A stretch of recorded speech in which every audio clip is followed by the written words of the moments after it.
వరవరావు గారు మాట్లాడతారని దేవిప్రసాద్ గారు కూడా అంగీకరించినారు.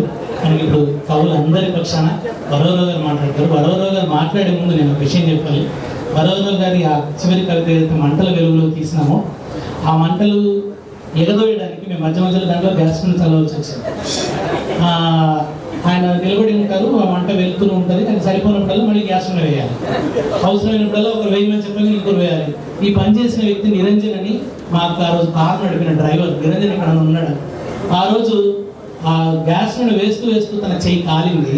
తను చెప్పలే, అట్లే చల్లుకుంటూ పోయిండు.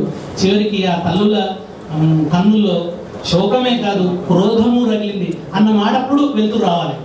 దానికోసం సార్తో 3 సార్లు చెప్పించిన ఆయన 4-5 సార్లు అది ఆ వేడినంతా భరిస్తూ ఆ మంట దగ్గర కూర్చున్నాడు నిరంజన్ ఎక్కడున్నాడు. నిరంజన్కి అట్లే ఎల్లయ్య అని ఇంకొక డ్రైవర్ వాళ్ళు ఎంత సహకారం చేస్తుందో చెప్పలేదు. మాకు అసిస్టెంట్ లేదు, మేమే మోసుకున్నాం అన్ని కెమెరా స్టాండ్ ఇవన్నీ మేమే మోసుకున్నాం. పాప ఆ పనులు చాలా మంది చేసి పెట్టి వాళ్ళందరికీ మా కృతజ్ఞతలు మేము ఆ చివరిన దాంట్లో ఉన్న ఎండ్ టైటిల్స్ వాళ్ళందరికీ కూడా ఉన్నాయి. కానీ ఈ సందర్భంగా వరవరావు గారి కవిత బాగా రావడానికి కారణమైన ఆ నిరంజన్కు నేను మనసారా కృతజ్ఞతలు తెలియజేసుకుంటే వరవరావు గారు.